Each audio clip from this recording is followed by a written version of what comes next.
Syekhuna, Syekhuna. Muliakan Allah SWT, karena agama dengan para ulama itu tidak bisa dipisahkan mereka. Tidak bisa. Kalau kita ingin usaha agama, kita harus dekat dengan para ulama. Tidak bisa tidak. Kalau kita usaha agama, tetapi kita tidak mau dekat dengan para ulama, satu saat nanti akan jadi fitnah besar kepada umat. Karena yang garap umat itu dua golongan mereka. Yang pertama para ulama, yang kedua orang tabligh. Yang garap umat itu. Ini kalau orang tabligh tidak menyatu dengan para ulama, nanti lama-lama ada ulama, ada umat klub tabligh, ada umat klub ulama. Akhirnya benturan. Kamu yang dapat dosanya. Maka sunnah mulaikan, Syekh Ilyas itu sudah menanamkan dalam 6 sifat itu ikramul muslimin. Rinciannya memuliakan ulama, menghormati orang tua, menyayangi anak muda. Ini penting ulama ini mulaikan. Apalagi di Jawa Timur. Di Jawa Timur itu tempatnya ulama, tempatnya pesantren paling banyak di Indonesia di Jawa Timur ini. Kalau kita tidak betul-betul menyatu dengan para ulama, dekat dengan para ulama, mengkondisikan itu, nanti dakwah itu nggak akan bisa jalan dengan baik. Nah, katanya Maulana Jamsid, kalau ada pejabat, ada orang umum, ada itu tidak setuju dengan tabligh itu, saya tenang-tenang saja, tidur saya. Tapi kalau ada ulama tidak setuju, langsung nggak bisa tidur saya itu. Ini salah apa saya ini? Katanya. Mesti ada salahnya ini kerja saya ini. Kok sampai ada ulama nggak setuju ini? Di Maulana Jamsid itu lu ngajari begitu, kan? Bukan ini mesti ulama ini nggak benar, bukan begitu. Ini ulama nggak setuju itu mesti kerja saya ini ada salahnya ini. Apa ini salahnya? Nah, jadi kalau ada ulama marah, kita ini perbaiki kerja kita ini. Itulah jalan keluarnya. Insyaallah mulaikan. Nah, mulaikan Allah SWT, kita tidak akan bisa taat kepada Allah kecuali dengan jalan Rasulullah SAW. Menyuti Rasul, faqad atu Allah. Taat kepada Rasul berarti taat kepada Allah. Dan kita tidak bisa taat kepada Rasulullah kecuali melalui para sahabat.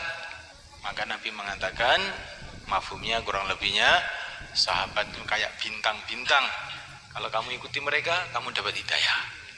Dan kita mengikuti para sahabat tidak bisa kecuali kepada para ulama, dengan lewat para ulama-ulama. Menurut keahliannya masing-masing.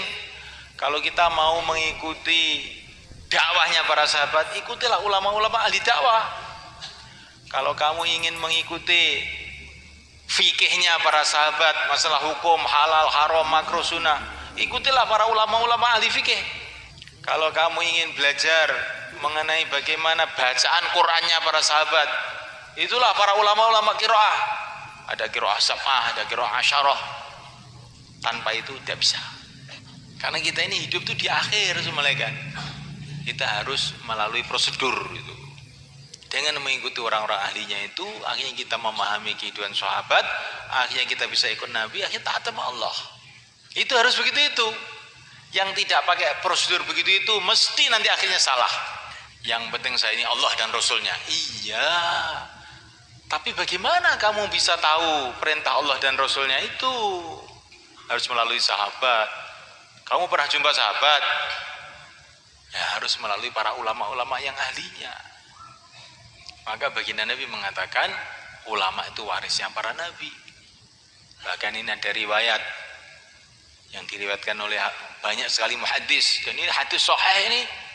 Nabi sudah bercerita mengenai akan lahirnya Al-Imam Asy-Syafi'i. Nabi sudah bercerita itu. Akan lahirnya Al-Imam Malik, sudah bercerita itu Nabi.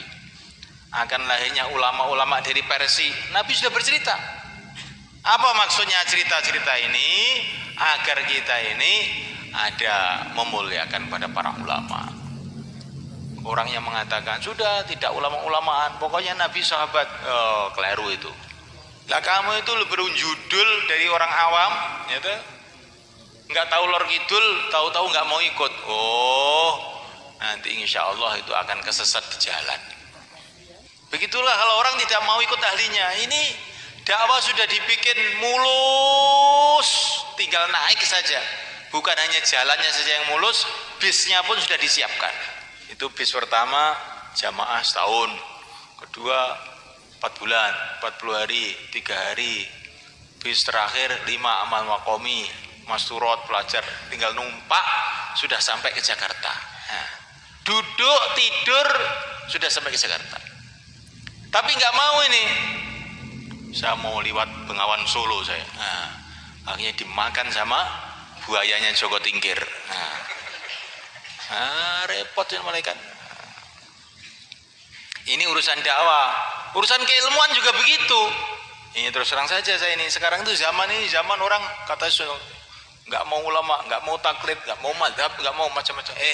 Kamu itu loh tamatan SMA bilang begitu tuh apa toh kamu itu? Kamu bilang matematika gitu loh cocok. Jangan ngomong begitu, itu bukan ahli kamu. Fikih-fikih yang ditulis oleh imam madhab itu sudah dikaji 1000 tahun lebih. Yang ngaji itu ribuan ulama, ratusan ribu ulama sudah mengkaji dan dianggap sahih. Ini betul-betul dari Rasulullah SAW. Kok kamu tahu tuh jedul ini semua keliru, saya punya anu sendiri, hadis sendiri. Alah. Ini orang tidak benar, orang tidak benar begitu tuh malaikat. Akhirnya bikin kacau umat.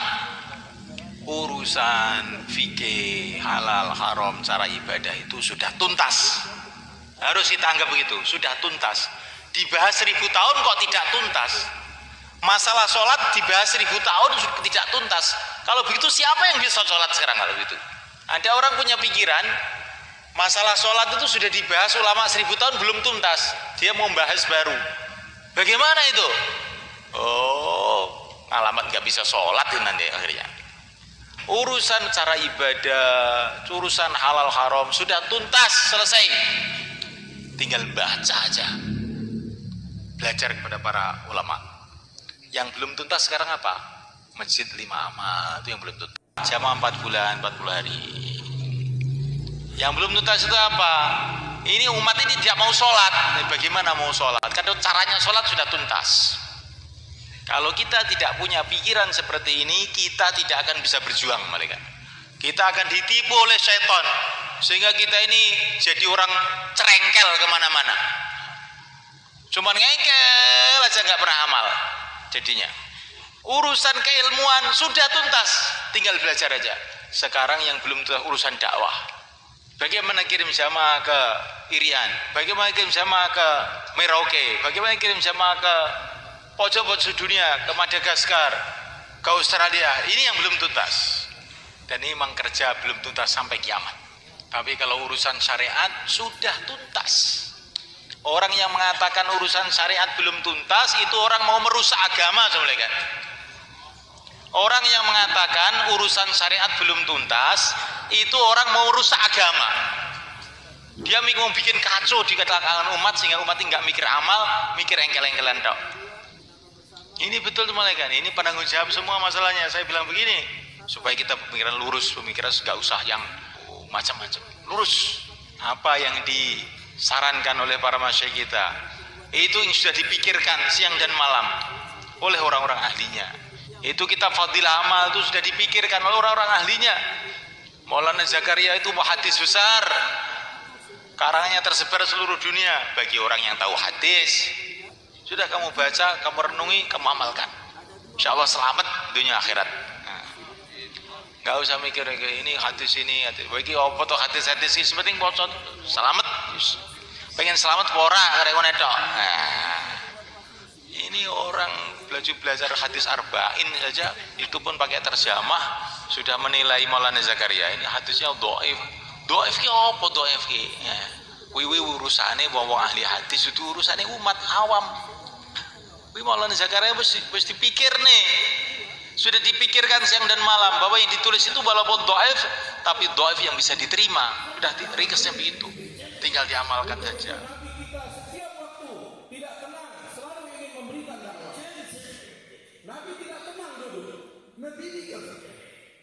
Nabi selalu berfikir, betul berfikir.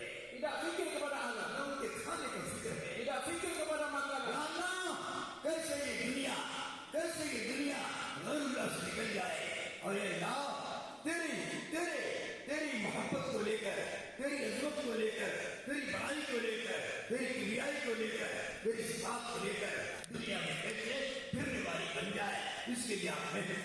Ya Allah, bagaimana manusia di seluruh dunia keluar dari Allah dari hati mereka dan mereka akan bergerak untuk membawa